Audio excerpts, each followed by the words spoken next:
Assalamualaikum warahmatullahi wabarakatuh. Perkenalkan, nama saya Mamas Haradita dengan NIM 22029143 dari Prodi Pendidikan Matematika Pancasila dengan sesi 0664. Baiklah, dalam video kali ini saya akan menjelaskan materi Pancasila dari minggu pertama sampai minggu ke-15. Baik, yang pertama yaitu sumber historis pendidikan Pancasila. Presiden Soekarno pernah mengatakan, "Jangan sekali-sekali meninggalkan sejarah." Pernyataan tersebut dapat dimaknai bahwa sejarah mempunyai fungsi penting dalam membangun kehidupan bangsa dengan lebih bijaksana di masa depan. Pengertian lain dari istilah tersebut yang sudah menjadi pendapat umum atau common sense adalah sejarah merupakan guru kehidupan. Implikasinya, pengayaan materi perkuliahan Pancasila melalui pendekatan historis adalah amat penting dan tidak boleh dianggap remeh, guna mewujudkan kejayaan bangsa di kemudian hari. Melalui pendekatan ini, mahasiswa diharapkan dapat mengambil pelajaran atau hikmah dari berbagai peristiwa sejarah, baik sejarah nasional maupun sejarah bangsa-bangsa lain. Dengan pendekatan historis, kita sebagai mahasiswa diharapkan memperoleh inspirasi untuk berpartisipasi dalam pembangunan bangsa sesuai dengan program studi masing-masing. Selain itu, kita juga dapat berperan secara aktif dan arif dalam berbagai kehidupan berbangsa dan bernegara, serta dapat berusaha menghindari perilaku yang bernuansa mengulangi kembali kesalahan sejarah. Dalam peristiwa sejarah nasional, banyak hikmah yang dapat dipetik. Misalnya, mengapa bangsa Indonesia sebelum masa pergerakan nasional selalu mengalami kekalahan dari penjajah? Jawabannya karena perjuangan pada masa itu masih bersifat kedaerahan, kurang adanya persatuan, mudah dipecah belah, dan kalah dalam penguasaan iptek termasuk dalam bidang persenjataan. Hal ini berarti bahwa apabila integrasi bangsa lemah dan penguasaan iptek lemah, maka bangsa Indonesia dapat kembali terjajah atau setidaknya daya saing bangsa melemah. Implikasi dari pendekatan historis ini adalah meningkatkan motivasi kejuangan bangsa dan meningkatkan motivasi belajar kita dalam menguasai iptek sesuai dengan prodi masing-masing. Selanjutnya, sumber sosiologis pendidikan Pancasila. Sosiologi dipahami sebagai ilmu tentang kehidupan antar manusia, di dalamnya mengkaji antara lain latar belakang, susunan, dan pola kehidupan sosial dari berbagai golongan dan kelompok masyarakat. Di samping juga mengkaji masalah-masalah sosial, perubahan, dan pembaharuan dalam masyarakat. Melalui pendekatan sosiologis ini pula, kita diharapkan dapat mengkaji struktur sosial, proses sosial, termasuk perubahan-perubahan sosial, dan masalah-masalah sosial yang patut disikapi secara arif dengan menggunakan standar nilai-nilai yang mengacu kepada nilai-nilai Pancasila. Bung Karno menegaskan bahwa nilai-nilai Pancasila digali dari bumi pertiwi Indonesia. Dengan kata lain, nilai-nilai Pancasila berasal dari kehidupan sosiologis masyarakat Indonesia. Makna penting lainnya dari pernyataan Bung Karno tersebut adalah Pancasila sebagai dasar negara merupakan pemberian atau ilham dari Tuhan Yang Maha Kuasa. Apabila dikaitkan dengan teori kausalitas dari Notonegoro bahwa Pancasila merupakan penyebab lahirnya kemerdekaan bangsa Indonesia, maka kemerdekaan berasal dari Allah, Tuhan Yang Maha Esa. Hal ini sejalan dengan makna alinea ketiga pembukaan UUD 1945. Sebagai makhluk Tuhan, sebaiknya segala pemberian Tuhan termasuk kemerdekaan bangsa Indonesia ini wajib untuk disyukuri. Salah satu bentuk wujud konkret mensyukuri nikmat karunia kemerdekaan adalah dengan memberikan kontribusi pemikiran terhadap pembaharuan dalam masyarakat. Bentuk lain mensyukuri kemerdekaan adalah dengan memberikan kontribusi konkret bagi pembangunan negara melalui kewajiban membayar pajak. Karena dengan dana pajak itulah pembangunan dapat dilangsungkan secara optimal.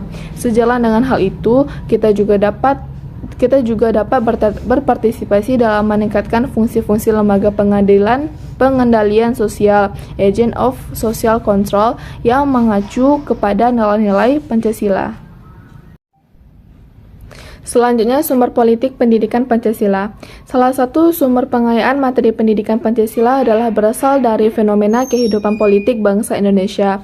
Tujuannya agar kita mampu mendiagnosa dan mampu memformulasikan saran-saran tentang upaya atau usaha mewujudkan kehidupan politik yang ideal sesuai dengan nilai-nilai Pancasila.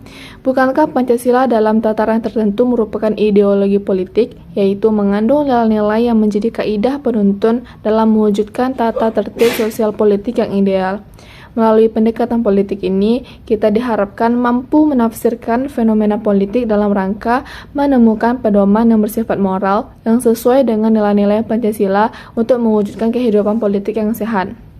Pada gilirannya, kita mampu memberikan kontribusi konstruktif dalam menciptakan struktur politik yang stabil dan dinamis. Secara spesifik, fokus kajian melalui pendekatan politik tersebut yaitu menemukan nilai-nilai ideal yang menjadi kaidah penuntun atau pedoman dalam mengkaji konsep-konsep politik yang meliputi negara, kekuasaan, pengambilan keputusan, kebijakan, dan pembagian sumber daya negara, baik di pusat maupun di daerah. Melalui kajian tersebut, kita diharapkan lebih termotivasi berpartisipasi memberikan masukan konstruktif baik kepada infrastruktur politik maupun suprastruktur politik. Baik, selanjutnya sumber yuridis pendidikan Pancasila. Sebagai sistem filsafat, secara yuridis Pancasila sebagai dasar filsafat negara terdapat dalam pembukaan UUD 1945 alinea keempat yang berbunyi maka disusunlah kemerdekaan kebangsaan Indonesia itu dalam suatu undang-undang dasar negara Indonesia yang terbentuk dalam suatu susunan negara Indonesia yang berkedaulatan rakyat dengan berdasar kepada ketuhanan yang Maha Esa, kemanusiaan yang adil dan beradab, persatuan Indonesia, dan kerakyatan yang dipimpin oleh hikmat kebijaksanaan dalam permusyawaratan perwakilan. Berdasarkan pada pernyataan, dengan berdasarkan kepada dapat dipahami sebagai dasar filsafat negara Indonesia, Pancasila sebagai dasar filsafat negara mengandung konsekuensi bahwa dalam setiap aspek penyelenggaraan negara harus sesuai dengan nilai-nilai Pancasila. Hal itu meliputi segala peraturan perundang-undangan dalam negara, moral negara, kekuasaan negara, rakyat, bangsa, wawasan Nusantara, pemerintahan dan aspek-aspek kenegaraan lainnya. Negara adalah lembaga kemasyarakatan dalam hidup bersama. Suatu negara akan hidup dan berkembang dengan baik manakala negara tersebut memiliki dasar filsafat sebagai sumber nilai kebenaran, kebaikan, dan keadilan. Baik, selanjutnya saya akan menjelaskan mengenai esensi dan urgensi pendidikan Pancasila dalam menyikapi kaum intelektual yang berkarakter cerdas, adaptif sesuai dengan nilai-nilai Pancasila. Esensi dari pendidikan Pancasila bertujuan agar menjadi pribadi yang beriman dan bertakwa kepada Tuhan Yang Maha Esa, sehat jasmani dan rohani, berakhlak mulia, berbudi pekerti luhur, memiliki kepribadian yang mantap, mandiri dan bertanggung jawab sesuai hati nurani, mampu mengikuti perkembangan iptek dan seni, dan mampu ikut mewujudkan kehidupan yang cerdas dan berkesejahteraan dan bangsanya. Demikian adanya pendidikan Pancasila sangat penting dan wajib bagi kalangan mahasiswa dalam perguruan tinggi. Implikasinya agar mahasiswa dapat menjadi insan profesional yang berjiwa Pancasila dalam kehidupan bermasyarakat dan bernegara. Dari esensi Pancasila dapat dirumuskan isi beserta nilai yang terkandung dalam kelima sila tersebut, yakni yang pertama, ketuhanan yang Maha Esa. Dalam negara Indonesia ditegaskan meskipun bukan negara agama sekuler, melainkan adalah negara beragama, bukan negara agama karena tidak menerapkan hukum agama tertentu sebagai hukum positif, bukan pula negara sekuler yang memisahkan urusan negara dan urusan agama. Negara wajib melindungi segenap agama yang diakui keberadaannya, serta negara tidak dibenarkan mencampuri urusan akidah agama manapun. Kemanusiaan yang adil dan beradab. Kemanusiaan berasal dari kata manusia, yaitu makhluk berbudi yang memiliki potensi pikir, rasa, dan kersa. Adil mengandung arti bahwa suatu keputusan dan tindakan didasarkan atas norma-norma yang objektif, tidak subjektif, apalagi sewenang-wenang dan otoriter. Beradab berasal dari kata adab, memiliki arti budaya yang telah berabad-abad dalam kehidupan manusia.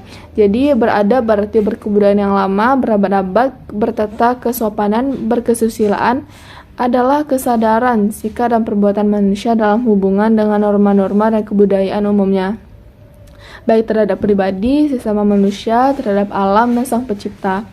Yang ketiga, persatuan Indonesia.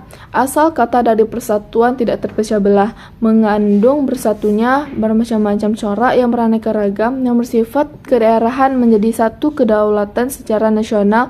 NKRI yang terwujud dalam Bhinneka Tunggal Ika yang meliputi wilayah, sumber daya alam, dan sumber daya manusia dalam keutuhan dalam kesatuan yang utuh. Yang keempat, kerakyatan yang dipimpin oleh hikmat kebijaksanaan dalam permusyawaratan perwakilan. Kerakyatan berarti kekuasaan tertinggi berada di tangan rakyat, yang disebut pula kedaulatan rakyat atau demokrasi. Hikmat kebijaksanaan ialah penggunaan pikiran yang sehat dengan selalu mempertimbangkan persatuan, kesatuan bangsa, kepentingan rakyat, dilaksanakan dengan sadar, jujur, dan bertanggung jawab, serta didorong oleh hati nurani. Permusyawaratan merupakan suatu tata cara khas kepribadian Indonesia untuk merumuskan atau berdasarkan kehendak rakyat, sehingga tercapai keputusan yang berdasarkan kebulatan pendapat. Perwakilan merupakan suatu isi sistem dalam arti tertentu, tata cara mengusahakan turut sertanya rakyat mengambil bagian dalam kehidupan bernegara. Yang kelima, keadilan sosial bagi seluruh rakyat Indonesia. Keadilan sosial berarti keadilan yang berlaku dalam masyarakat dalam segenap bidang kehidupan, baik material maupun spiritual.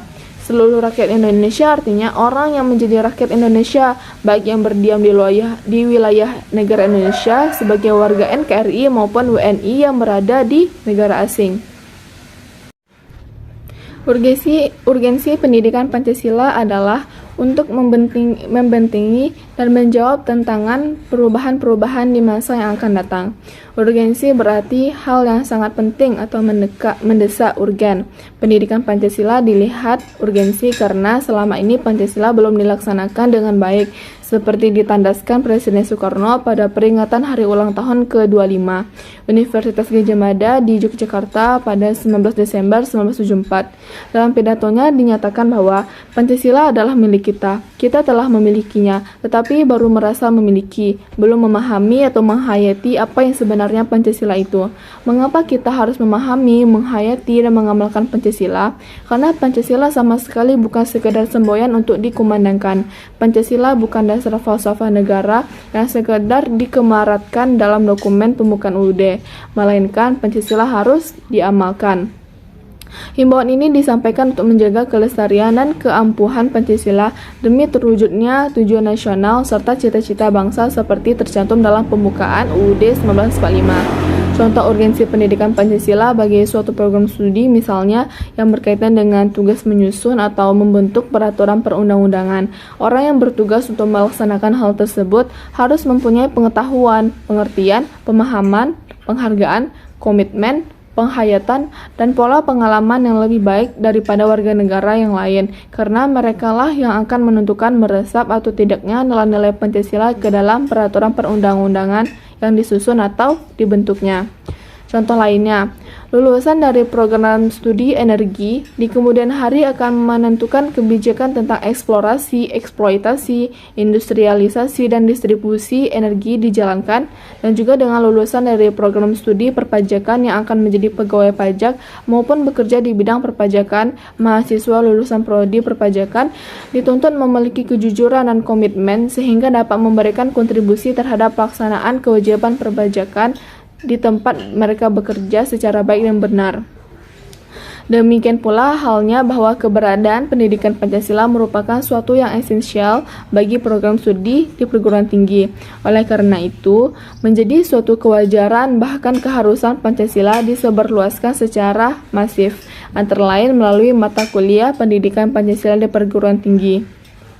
Pendidikan Pancasila di perguruan tinggi merupakan suatu keniscayaan karena mahasiswa sebagai agen perubahan dan intelektual muda yang di masa akan datang akan menjadi inti pembangunan dan pemegang estafet kepemimpinan bangsa dalam setiap tingkatan lembaga-lembaga negara, badan-badan negara, lembaga daerah, lembaga infrastruktur sosial, lembaga bisnis, dan lain-lain.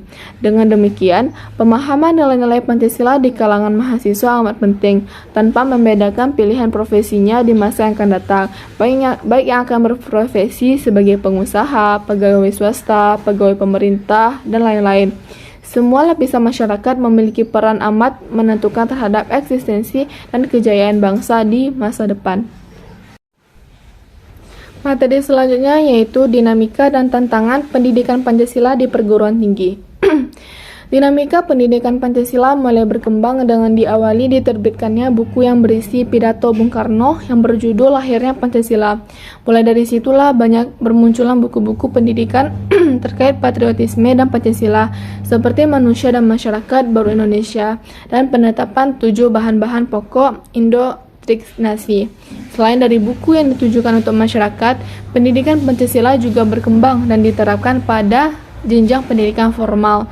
Pendidikan Pancasila disematkan pada mata pelajaran pendidikan kewarganegaraan yang pertama kali muncul sebagai buku pedoman PKN pada tahun 1957 yang berisi yang pertama sejarah dari perjuangan rakyat Indonesia, Pancasila, UUD 1945, demokrasi terpimpin, konferensi Asia Afrika, kewajiban dan hak sebagai warga negara, manifesto politik, laksana malaikat lampir-lampiran mengenai dekret presiden, serta buku mengenai pendidikan Pancasila lainnya. Setelah itu, berkembang lagi dengan nama Civic. Bahasan dari Civic berfokus pada UUD, sejarah kebangkitan nasional, pidato politik kenegaraan. Pada era Orde Baru, kurikulum sekolah mengalami perubahan menjadi kurikulum tahun 1975 dari yang sebelumnya tahun 1968.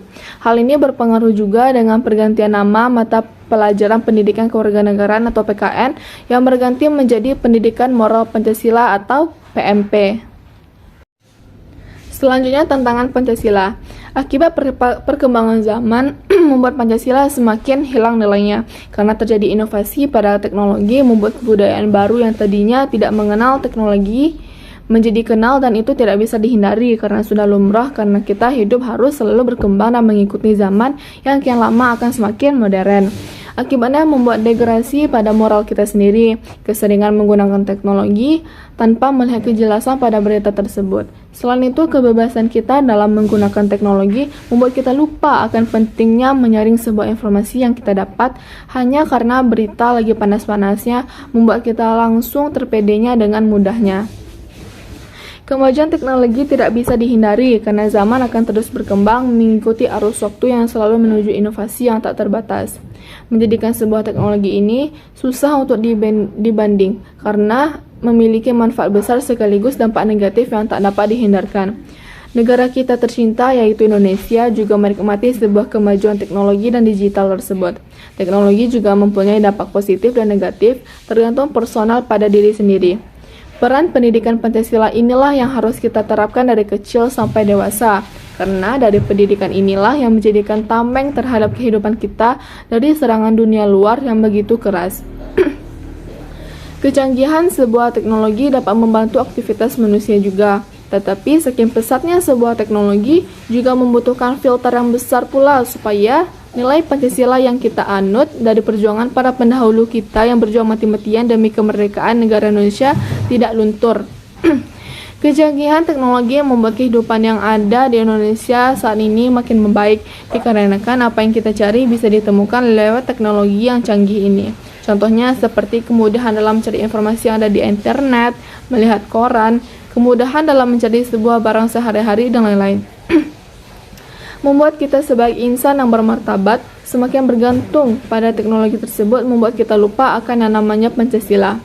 Jadi haruslah kita dalam melakukan sesuatu harus didasarkan pada nilai Pancasila. Selanjutnya, proses perumusan Pancasila sebagai dasar negara. Sejarah proses perumusan Pancasila menjelang tahun 1945. Jepang mengalami kekalahan di Asia Timur Raya. Jepang banyak menggunakan cara untuk menarik simpati khususnya kepada bangsa Indonesia dengan membuat suatu janji bahwa Jepang akan memberikan kemerdekaan bagi bangsa Indonesia yang diucapkan oleh Perdana Menteri Kaiso pada tanggal 7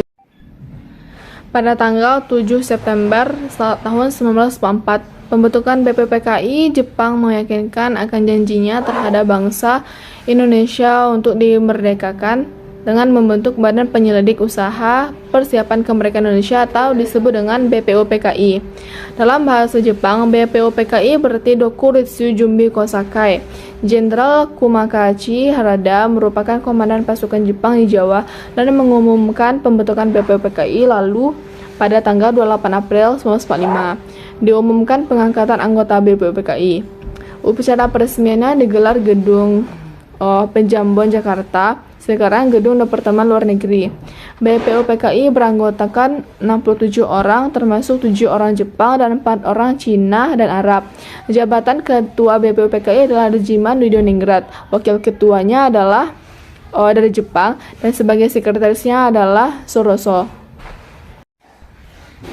Sejarah proses persidangan pertama BPUPKI pada tanggal 29 Mei sampai 1 Juni 1945 dan usulan-usulan rumusan Pancasila setelah terbentuk BPUPKI segera mengadakan persidangan. Masa persidangan BPUPKI dimulai pada tanggal 29 Mei sampai dengan 1 Juni. Di masa persidangan, BPUPKI membahas rumusan dasar negara untuk Indonesia merdeka. Di persidangan BPUPKI yang pertama terdapat berbagai pendapat mengenai dasar negara yang dipakai di Indonesia. Pendapat rumusan dasar negara Indonesia disampaikan oleh M. Yamin, Supomo, dan Soekarno. Yang pertama yaitu Muhammad Yamin. M. Yamin menyatakan pemikirannya mengenai dasar negara Indonesia merdeka yang di hadapan sidang BPUPKI pada tanggal 29 Mei. Pemikiran M. Yamin diberi judul Azas dan Dasar Negara Kebangsaan Republik Indonesia. Usulan rumusan dasar negara dari M. Yamin adalah sebagai berikut. Yang pertama, peri kebangsaan, peri kemanusiaan, peri ketuhanan, peri kerakyatan, dan kesejahteraan rakyat. Yang Supomo mengemukakan usulan rumusan dasar negara di sidang BPUPKI pada tanggal 31 Mei. Dari pemikiran tersebut merupakan penjelasan masalah-masalah mengenai hubungan dasar negara Indonesia, di mana negara dibentuk hendaklah integralistik berdasarkan pada hal-hal yang pertama persatuan, kekeluargaan, keseimbangan lahir dan batin, musyawarah, dan keadilan sosial. Yang ketiga itu ada Ir Soekarno pada tanggal 1 Juni 1945. Soekarno mendapat kesempatan untuk menyampaikan pendapat mengenai rumusan dasar negara Indonesia. Usulan rumusan dasar negara melalui Soekarno terdiri atas yang pertama, kebangsaan Indonesia, yang kedua internasionalisme atau perikemanusiaan, yang ketiga mufakat atau demokrasi, yang keempat kesejahteraan sosial, dan yang kelima ketuhanan yang Maha Esa. Sejarah proses persidangan kedua BPUPKI pada tanggal 10 sampai 16 Juli 1945. Persidangan pertama BPUPKI berakhir, namun rumusan dasar negara Indonesia untuk merdeka belum terbentuk. Padahal BPUPKI akan istirahat 1 bulan penuh. Maka dari itu BPUPKI membentuk panitia perumus dasar negara yang anggota terdiri dari 9 orang atau disebut dengan panitia 9. Tugas panitia 9 adalah menampung berbagai aspirasi mengenai pembentukan dasar negara Indonesia. Anggota panitia 9 terdiri dari Soekarno sebagai ketua, ada M. Hatta, ada M. Yamin, ada Agus Salim, ada Ahmad Subarjo, Amar Ramis, dan lain-lainnya. Kerja keras dan cerdas dari panitia 9 membuahkan hasil pada 22 Juni tahun 1945 yang berhasil merumuskan dasar negara untuk Indonesia merdeka. Rumusan itu oleh M. Yamin yang diberi nama Piagam Jakarta atau Jakarta Charter. Setelah itu, pembentukan Panitia Persiapan Kemerdekaan Indonesia atau yang disebut dengan PPKI pada tanggal 7 Agustus 1945. BPUPKI dibubarkan di Jepang. Untuk menindaklanjuti hasil kerja dari BPUPKI, maka Jepang membentuk Panitia Persiapan Kemerdekaan atau PPKI. Lembaga tersebut dalam bahasa Jepang disebut dengan Dokuritsu Jumbi Inkai. Anggota PPKI terdiri dari 21 orang untuk seluruh masyarakat Indonesia, 12 orang dari Jawa, 3 orang dari Sumatera, 2 orang dari Sulawesi, dan 1 orang dari Sunda Kecil, Maluku, serta penduduk Cina. Pada tanggal 18 Agustus 1945, Ketua PPKI menambah 6 anggota lagi sehingga anggota PPKI berjumlah 27 orang. Rumusan akhir yang ditetapkan pada tanggal 18 Agustus dalam sidang PPKI adalah sebagai berikut. Yang pertama, ketuhanan yang Maha Esa, 2. Kemanusiaan yang adil dan beradab, 3. Persatuan Indonesia, 4. Kerakyatan yang dipimpin oleh hikmat kebijaksanaan dalam permusyawaratan perwakilan, yang terakhir yang kelima yaitu keadilan sosial bagi seluruh rakyat Indonesia. Materi selanjutnya yaitu nilai-nilai historis dan keteladanan tokoh dalam proses perumusan Pancasila sebagai dasar negara. Nilai luhur dalam proses perumusan Pancasila bagi bangsa Indonesia yang dapat dipetik adalah sebagai berikut. Yang pertama, mendengarkan dan menghargai pendapat orang lain. Mendengarkan dan menghargai pendapat orang lain adalah hal yang dapat dilakukan dalam percakapan sehari-hari, diskusi, atau pertemuan kelompok. Mendengarkan dan menghargai pendapat orang lain merupakan bentuk mengakui bahwa setiap orang punya derajat yang sama, sehingga harus saling menghormati dan menghargai dengan didengarkan dan dihargai pendapatnya. Jika ada orang yang menyampaikan pendapat, anggota kelompok atau anggota rapat harus mendengarkan dengan baik. Sementara itu, orang yang menyampaikan pendapat harus bersikap sopan, berbicara dengan jelas, tidak memotong pembicaraan orang lain, tidak memaksakan pendapat kepada orang lain, mengutamakan kepentingan bersama, dan mengutamakan musyawarah dan mufakat. Materi selanjutnya adalah ideologi Pancasila di negara Indonesia. Ideologi Pancasila merupakan pedoman pemikiran masyarakat bangsa Indonesia di mana pemikiran tersebut didasarkan dengan Pancasila. Ideologi Pancasila tersebut digunakan oleh bangsa Indonesia untuk menjadi pedoman atau kepercayaan bahwa bangsa Indonesia dibangun dan didasarkan oleh Pancasila, di mana ideologi Pancasila dapat menjadi alat pemersatu bangsa, pembimbing bangsa Indonesia untuk mencapai suatu tujuan, memotivasi untuk menjaga dan memajukan jati diri negara Indonesia, serta menjadi suatu pedoman hidup yang dapat menjaga keutuhan negara. Dengan tidak adanya ideologi di dalam suatu negara, pastinya negara tersebut akan menjadi berantakan, di mana masing-masing orang memiliki pemikiran yang berbeda satu dengan yang lainnya. Khususnya di Indonesia, tanpa adanya ideologi Pancasila, maka negara Indonesia akan menjadi berantakan dengan banyaknya suku dan pemikiran yang berbeda-beda satu dengan yang lain. Tanpa adanya ideologi Pancasila, dapat juga muncul perpecahan di Indonesia dan rasa benci satu dengan yang lain, yang akhirnya negara Indonesia tersebut menjadi hancur. Kita dapat melakukan kegiatan seperti gotong royong, kegiatan sosial di mana kita saling membantu orang yang membutuhkan, pergi ke tempat ibadah dengan rajin dan melaksanakan kegiatan keagamaan, mempelajari pendidikan Pancasila dan kewarganegaraan untuk melestarikan Pancasila sebagai ideologi bangsa Indonesia. Selanjutnya, materi mengenai beberapa ideologi negara di dunia, yakni ada ideologi komunisme, sosialisme, dan liberalisme. Baik, yang pertama itu ideologi liberalisme. Dasar negara liberalisme merupakan paham yang menganut adanya kebebasan individu, baik dalam hal ekonomi, sosial, agama, dan budaya. Jadi liberalisme sangat menjunjung kepentingan individu daripada kepentingan golongan atau kelompok. Individu ini muncul pada abad ke-18 karena adanya revolusi di Perancis yang menuntut penghapusan golongan istimewa. Karena pada abad itu di negara ini ada dua golongan, yaitu golongan istimewa dan golongan tanpa hak. Golongan tanpa memperjuangkan hak, mereka dengan ingin menghapuskan golongan istimewa karena mereka merasa tertindas dengan adanya pemisahan penggolongan ini. Kemudian pada tahun 1789 terjadi revolusi Perancis, dan pada tahun 1870 paham liberalisme ini baru digunakan di negara Perancis. Dari paham ini memiliki dua sisi, yaitu sisi baik dan sisi buruk, di mana sisi baiknya adalah membuat masyarakat lebih inovatif karena dalam ideologi ini tidak ada batasan individu untuk mengembangkan kemampuan mereka. Dalam sisi buruknya adalah memunculkan kesenjangan individu karena masyarakat yang kaya dan pandai akan mampu menguasai negara daripada rakyat yang tidak memiliki kekayaan dan kepandaian. Jadi memunculkan adanya golongan budak dan golongan majikan. Setelah itu ada ideologi sosialisme. Dasar negara sosialisme merupakan sebuah paham yang lebih mengedepankan kepentingan bersama daripada kepentingan individu, dengan mengedepankan kesamaan serta persamaan untuk mencapai tujuan, yaitu untuk memajukan kesejahteraan dan kemakmuran masyarakat secara bersama. Munculnya ideologi ini berawal dari adanya kesenjangan ideologi liberalis, yaitu yang mengutamakan kepentingan individu yang menyebabkan adanya kelompok majikan dan budak. Adanya ideologi ini yaitu ingin menghapus kesenjangan tersebut. Paham ini muncul sekitar abad ke-19 setelah revolusi Inggris. Para tokoh yang mempelopori perjuangan tersebut antara lain Karl Marx, William Weld, dan lain-lain. Paham ini membawa dampak negatif dan positif. Dampak positifnya antara lain adalah dalam masyarakat tidak lagi terjadi ketimpangan antara yang kaya dan miskin karena adanya penyamaratan sosial, serta dalam masyarakat sudah memiliki rasa solidaritas yang tinggi. Dampak negatif dari adanya paham ini adalah masyarakat yang menganut paham ini kurang berkembang dan tidak bisa berinovasi karena adanya penyamarataan hak yang menyebabkan potensi anak-anak bangsa tidak dimanfaatkan dengan baik, serta paham ini terkadang kurang memperhatikan masalah hak asasi manusia karena adanya rasa solidaritas yang tinggi dalam masyarakat tersebut. Selanjutnya itu ada ideologi komunisme. Dasar negara komunisme merupakan paham yang lebih mengedepankan kepentingan umum daripada kepentingan pribadi maupun golongan atau kelompok.